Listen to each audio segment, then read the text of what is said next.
Welcome students.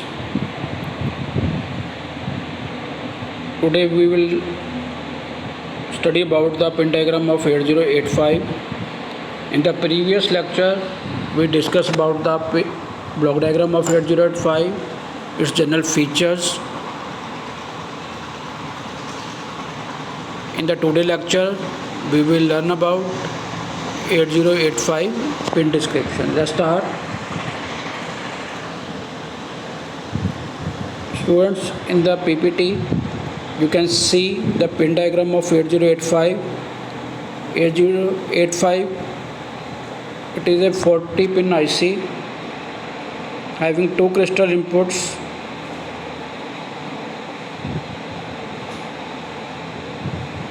Pin number 3 is used for the reset out to reset any other processor. Pin number 4 and 5 used for serial output data and serial input data when we implement it for SIM and RIM instructions. Pin number 6 to 10 are used for the interrupts in 8085, in which interrupt has the highest priority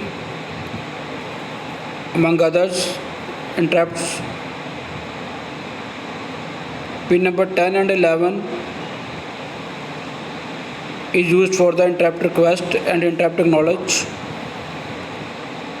Pin number 12 to 19 are lower byte of address and data bus. Those are multiplexed, which can be demultiplexed by using pin number 30, that is ALI signal. Pin number 21 to 28 are reserved for the upper byte address. Pin number 29 and 33 are known as the status signal. 31 and 32, when it is active low, are used for the read and write operation. Pin number 34, IO/memory complement. When active signal is here, it is used for IO. When active low signal is used, that is used for memory. Pin number 35, it is the status signal, ready signal.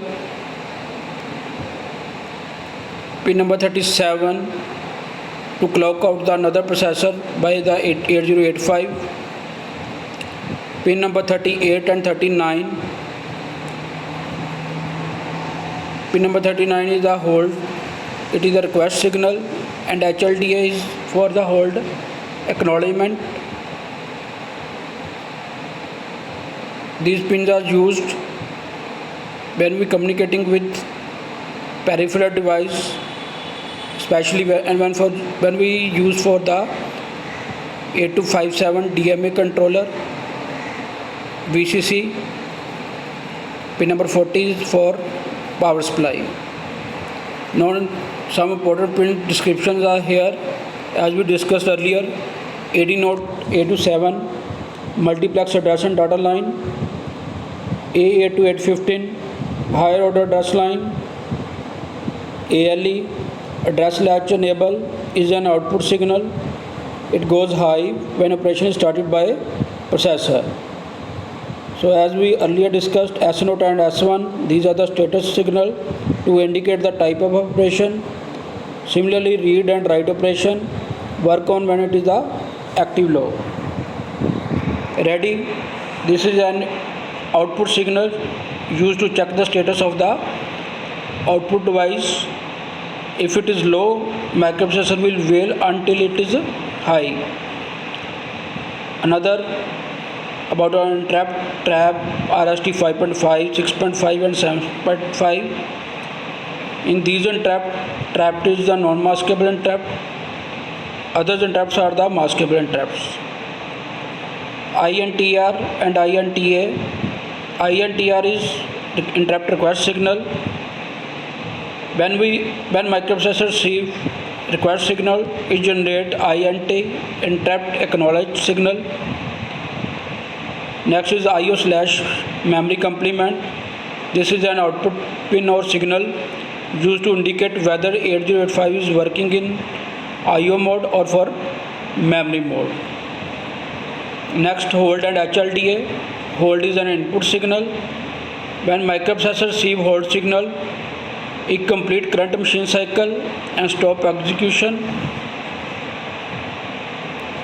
Next instruction in response to the hold request.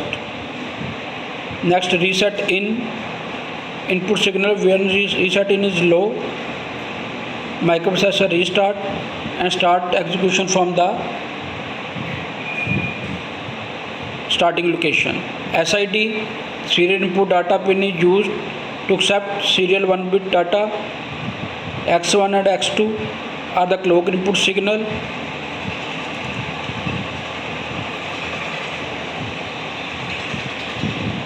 VCC and VS power supply and the ground. As we know, the microprocessor work on the reference of the clock signal. The rise and fall of the pulse of the clock gives one clock cycle, and each clock cycle is considered as a T-state, and collection of several T-state gives a machine cycle. So important machine cycles are opcode fetch, memory read, memory write, input output read and input output write. So opcode fetch generally required 4 T-states. In this T-state, in the first T-state, ALE pin goes high. Address and data bus are used to fetching the opcode and store the lower byte of the program counter. Upper address line store the higher byte of the program counter. While IO slash M bar will be low, since it is memory related operation, read will only be low at the opcode fetching time. Write will be the high since no write operation is done. When S0 and S1 is both high, then opcode fetch cycle operated. This is the timing and state diagram. Next, about the memory and read cycle. It requires 3 states. At the first state, AL pin goes high. In the memory read cycle, 80 to 87 used to fetch the data from the memory and store the lower byte of address. Upper byte of address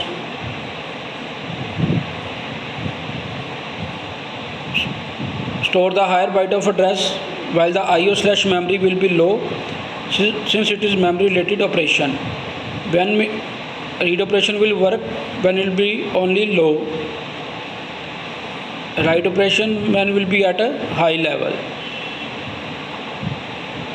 Again, when both high, memory read cycle will be work.